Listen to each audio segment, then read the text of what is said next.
BA पाठ प्रथम वर्ष के मेरे समस्त प्रिय विद्यार्थियों, मैं जेपी बिलोनिया, एसोसिएट प्रोफेसर, विभागाध्यक्ष हिंदी, एसएनकेपी राजकीय स्नातकोत्तर महाविद्यालय नीम का थाना महाविद्यालय के यूट्यूब चैनल पर आपका स्वागत करता हूं। प्रिय विद्यार्थियों, आज के इस व्याख्यान में हम जिन कवि के बारे में चर्चा करने जा रहे हैं वो कवि हैं कुशल लाल। यानी जो आपके पाठ्यक्रम में जो कृति है उस कृति का नाम है ढोला मारू रा दोहा, और इसके जो रचनाकार हैं वो कुशल लाभ को माना गया है, कुशल लाभ को माना जाता है। और इन्हीं के पदों की जो पद संख्या है 1, 2, 3 और 4, इन पदों के ऊपर आज हम आपसे रूबरू होंगे और साथ ही कवि जो रचनाकार जो है कुशल लाभ और उनका जो परिचय है उनके बारे में या उनकी इस कृति के बारे में, ढोला मारूला दोहा के बारे में आपसे थोड़ा बहुत व्याख्यान से पहले हम थोड़ा विस्तृत चर्चा करेंगे। और वो चर्चा जैसा आपके पाठ्यक्रम में ढोला मारूला दोहा लिया गया है, ये राजस्थान का एक प्रसिद्ध लोक काव्य माना गया है। ढोला और मारू की प्रेम कथा का वर्णन इसमें किया गया है। राजस्थान में ये कथा बहुत ही लोकप्रिय रही है क्योंकि यह काव्य मानव की कोमल भावनाओं का अंकन करता है। इस प्रेम गाथा में संयोग भी है तथा वियोग श्रृंगार के मधुर तथा मर्यादित चित्र अंकित किए गए हैं। यह राजस्थान का जातीय काव्य माना गया है, इसे लोक काव्य भी माना जाता है। और इस काव्य का जो नायक है वो ढोला कछवाहा वंश के राजा नल का पुत्र था, जबकि मारवणी पुगल के राजा पिंगल की पुत्री थी। वह अनित्य सुंदरी थी। ढोला और मारवणी की यह प्रेम कथा लोगों के कंठ का हार रही है। समय समय पर इसमें परिवर्धन होते रहे हैं, अतः यह किसी एक व्यक्ति की रचना नहीं है। यह काव्य दोहा छंद में लिखा गया काव्य है और कुछ संस्करणों में कुशल लाभ की चौपाइयाँ और गद्य वार्ता भी मिलती है, किंतु इसका प्रमुख छंद दोहा ही माना गया है। इस कथा की ऐतिहासिकता को लेकर विद्वान मतज्ञ नहीं है, विद्वानों में एक मत नहीं है, एक राय नहीं है। और इसका कारण यह है कि समय समय पर इस काव्य में दोहा जुड़ते घटते रहे हैं, किंतु यह एक भावना प्रधान काव्य है जिसका उद्देश्य प्रेमी जन की कोमल भावनाओं को व्यक्त करना है। ढोला मारूला दोहा एक मार्मिक काव्य है जिसमें विरह की सभी दशाओं का मार्मिक वर्णन है। विरह की जो दशाएं हैं वो प्रिय विद्यार्थियों, विरह की दशाएं कितनी मानी गई है? 10 दशाएं मानी गई है। और उन 10 दशाओं का मार्मिक चित्रण या अंकन कुशल लाभ के द्वारा अपने इन दोहाओं में किया गया है। इस काव्य की जो भाषा है वो राजस्थानी भाषा है और तथा इस भाषा में कोमलता और माधुर्य की बहुलता है।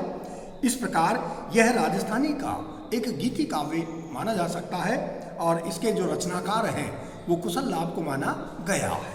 तो प्रिय विद्यार्थियों, आपके पाठ्यक्रम में कुशल लाभ के इस ढोला मारूला दोहा के जो अंश हैं या जो दोहा है वो इस तरह से है। सबसे पहला जो दोहा है वो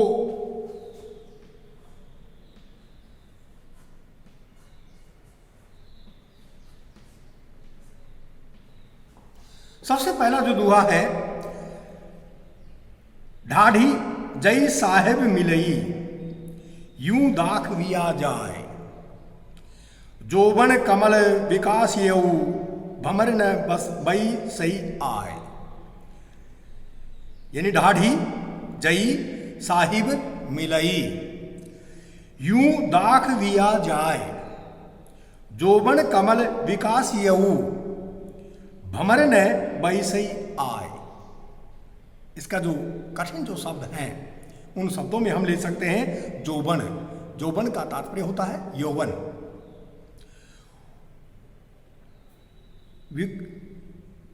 विकास यऊ इसका अर्थ है खिल गया है।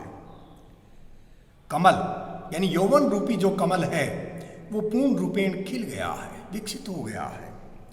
वैसई यानी बैठना, और भ्रमर, भ्रमर का अर्थ होता है भ्रमर, भौरा। ये जो प्रसंग जब हम इसका लेंगे तो ये जो अवतरण है वो ढोला मारूरा दोहा से लिया गया है, और इसमें मारवणी का जो संदेश है वो कुशल लाभ के द्वारा यहाँ इसमें बताया गया है। इन दोहों में मारवणी अपनी विरह वेदना की अभिव्यक्ति करती हुई अपना संदेश ढाडियों के माध्यम से अपने प्रियतम ढोला के पास यहाँ भेज रही है। और मारवणी कह रही है, व्याख्या करते समय हम इसकी व्याख्या इस तरह से करेंगे कि हे पथिक, ढाढ़ी यानी हे पथिक, यदि तुम्हें जई साहिब मिलई, यदि तुम्हें वहाँ मेरे साहिब मिल जाते हैं, क्योंकि एक पथिक जो था वो कहाँ जा रहा था, यानी ढोला कछवाहा वंश के राजा नल का पुत्र था, और वो जो है पथिक जो है वो वहीं जा रहा था। इसलिए उसने उस पथिक को अर्थात ढाढ़ी को ही संबोधित करते हुए अपना जो ये संदेश है वो उसके साथ भेजना चाहा कि जब तुम वहाँ पर जाओ, कछवाहा वंश के राजा नल के पुत्र के पास में तुम जब जाओ तो वहाँ जाकर तुम उनसे मेरा ये संदेश कहना कि यदि तुम्हें वहाँ मेरे स्वामी मिले तो जाकर उनसे इस प्रकार से तुम्हें कहना है कि यूं दाखविया जाए, यानी तुम जाकर के उनसे ऐसा कहना। और जोबन कमल विकास यऊ, यानी तुम्हारी जो मारवणी है उसका यौवन रूपी जो कमल है वो अब प्रफुल्लित होकर विकसित हो गया है या खिल गया है। और इसलिए हे भ्रमर रूपी राजा नल के पुत्र, तुम वहाँ जाकर, जो नल के जो पुत्र थे उनका नाम क्या था, ढोला, तो हे भ्रमर रूपी ढोला, तुम वहाँ जाकर उस मारवणी के उस यौवन रूपी उस कमल के विकसित पुष्प पर क्यों नहीं बैठते हो। कहने का भाव यह है कि मारवणी प्रियतम के पास यह संदेश भिजवाना चाहती है कि युवावस्था अपने यौवन मद से पूरित हो चुकी है, इसलिए तुम शीघ्र ही आकर आनंद रस का पान कर लो, क्योंकि तुम्हारे बिना यहाँ सभी कुछ सूना सा प्रतीत होता है। विशेष हम इसमें लेंगे कि यौनागमन के साथ ही विरह अधिक जलाता है, अतः नायिका उस विरह को शांत करने के लिए कह रही है, क्योंकि यहाँ यौनागम भी हुआ है, यौवन का आगमन हो गया है। नायिका जो है, मारवणी जो है, उसके शरीर के जो समस्त अंग हैं उन समस्त अंगों में एक प्रकार की जो नई जो यौवन की जो एक उमंग है वो वहाँ विकसित हो रही है। और ऐसे में वह अपने ढोला रूपी भ्रमर को वहाँ आने के लिए निवेदन करते हुए अपने उस ढाढ़ी को अर्थात उस पथिक को उसको वहाँ आने के लिए निवेदन कर रही है कि तुम क्यों नहीं आकर उस तुम्हारी जो मारवणी है उस मारवणी रूपी उस कमल के उस पुष्प की जो शोभा है, जो सुंदरता है, या उसका जो रस है, उस रस का पान तुम वहाँ भ्रमर रूपी ढोला तुम वहाँ आकर क्यों नहीं करते हो। इसमें रूपक अलंकार का बड़ा ही सुंदर प्रयोग कवि ने किया है। और दूसरा जो दोहा जो हम इनका लेंगे वो दूसरा दोहा इस तरह से है। ढाढ़ी एक संदेश रहू ढोलई लगी लई जाए, जोबन चापऊ मऊ रियऊ कलीन चट्टई आए। ढाढ़ी एक संदेश रहू ढोलई लगी लई जाए, जोबन चापऊ मऊ रियऊ कलीन चट्टई आए। यहाँ दूसरे दोहा का जो दोहे के जो कठिन शब्द है वो कठिन शब्द इस तरह से है। चापों का अर्थ होता है चंपा, चंपा का पुष्प, और मरी मऊर यूं यानी मोर, चट्टई यानी चुनते हैं। ये जो दोहा है ये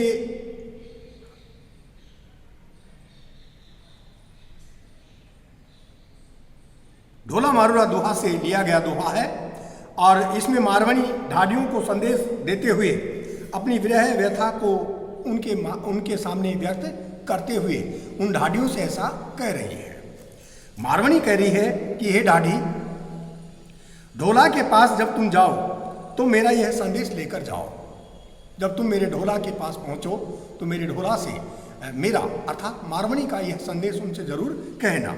और वो संदेश क्या था कि मारवणी कह रही है कि मेरे शरीर में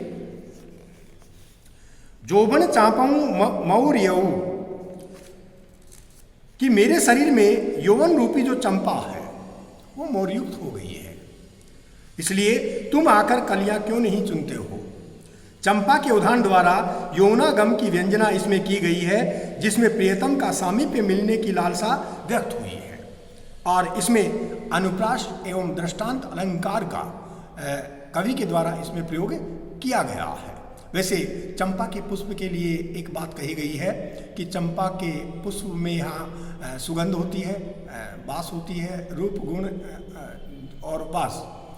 जैसा एक उदाहरण हम साहित्य में पढ़ते हैं चंपा के पुष्प के लिए कि एक बार एक कवि महोदय ने उसे चंपा के पुष्प से पूछ ही लिया, क्योंकि सारे पुष्पों पर यहाँ भ्रमर आच्छादित रहते हैं, उन पुष्पों पर भ्रमर मंडराते रहते हैं, लेकिन चंपा का ही एक पुष्प अनूठा पुष्प क्यों है कि उस चंपा के पुष्प के पास वह भ्रमर यहाँ भटकना ही नहीं चाहता। तो उसका एक कारण है, इसलिए कवि ने चंपा के पुष्प को ही संबोधित करते हुए उससे यह प्रश्न पूछा कि चंपा तुझ में 3 गुण रूप रंग और बास, रस का लोभी भ्रमर फिर क्यों नहीं आवे पास।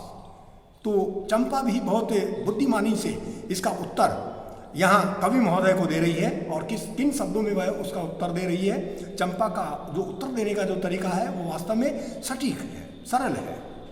चंपा कह रही है कवि महोदय से कि कविवर मुझ में 3 गुण रूप रंग और बास, ठोर ठोर के मीत को कौन बुलावे पास। यानी हे कविवर महोदय, हालांकि आपका जो कहना है वो बिल्कुल सही है कि मुझ में मेरा जो रूप सौंदर्य है वो बहुत सुंदर है, मेरा जो रंग है वो भी बहुत सफ़ेद है, और बास मुझ में जो सुगंध है वो भी काफ़ी ठीक है, अच्छी है, लेकिन रस का जो लोभी भ्रमर है वो मेरे पास क्यों नहीं आता। तो इसके बारे में मैं नहीं जानती, लेकिन वो मेरे पास क्यों नहीं आना चाहता, लेकिन मैं उसको अपने पास बुलाना भी नहीं चाहती। वो क्यों नहीं बुलाना चाहती है, प्रत्युत्तर में उसने उसका कारण बता दिया है कि ठोर ठोर के मीत को कौन बुलावे पास। ठोर ठोर के मीत से यहाँ तात्पर्य है कि वह भ्रमर जो एक पुष्प पर बैठकर उसका रसपान करता है, फिर उसका रसपान जब रिक्त हो जाता है तो वह दूसरे पुष्प पर जाकर आच्छादित हो जाता है और दूसरे पुष्प का रसपान करना आरंभ कर देता है। तो इस तरह से चंपा के द्वारा जो उत्तर दिया गया कवि महोदय का वो वास्तव में बड़ा सरल है और सटीक है। इसलिए यहाँ मारवणी जो कह रही है कि अब मेरा जो चंपा यौवन रूपी जो चंपा है वो मोरयुक्त हो गया है, अर्थात अब तो तुम मेरे पास में आ जाओ और मेरे पास में आकर के मेरे रूप रंग और बास का यहाँ क्या करो, भोग करो। तीसरा जो इनका दुहा है वो तीसरा दुहा इस तरह से है। ढाढ़ी एक संदेश रहू ढोलई लग लग जाए, कण पाकऊ कर्षण हुआऊ भोग लियऊ घर आए। चापऊ यानी चंपा, मौरियऊ मोर, चट्टई चुनने वाले, कण कण अनाज के दाने, कर्षण यानी खेती, लियऊ लेना और घर यानी घर। ये जो अवतरण है ये ढोला मारुआ दुहा से लिया गया अवतरण है। इसमें मारवणी अपने ढोला के पास जाते हुए ढाडियों से यह संदेश कहकर भेज रही है और उसका संदेश एक विरह व्यथा के रूप में था, अर्थात उन ढाडियों के पास वह अपनी उस विरह व्यथा को अव्यक्त करते हुए ऐसा कह रहे हैं। मारवणी अपना भावनात्मक संदेश देते हुए कहती है कि हे पथिक, हे ढाडी, मेरा एक संदेश ढोला तक ले जाओ कि अनाज पक गया है, खेतों में अब अनाज पक गया है और खेती हो गई है, इसलिए अब तुम घर आकर के अपना भोग प्राप्त कर लो। कहने का भाव यह है कि मेरा जो यौवन है अब उद्दाम बन गया है, इसलिए तुम घर आकर इसका उपभोग करो और आनंद रस की इससे प्राप्ति करो। उमंगित यौनावस्था के कारण प्रियतमा जो है विरहाग्नि की तीव्रता की अनुभूति करते हुए उसे शांत करने की दृष्टि से अपने प्रियतम ढोला को अपने घर बुला आने के लिए यहाँ कह रही है। ये इस संदेश में अभिव्यक्त किया गया है। इसमें अनुप्रास और रूपक अलंकार का कवि ने प्रयोग किया है। अब है चौथा जो इनका जो दोहा है वो इस तरह से है।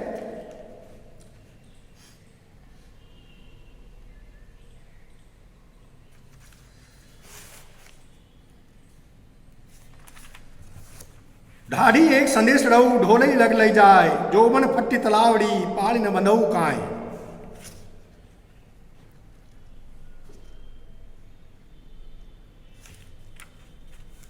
जोबन यानी यौवन, तलावड़ी तालाब, काई यानी क्या, और महाधव यानी प्रचंड दावानल, जाग्यऊ जाग गया है।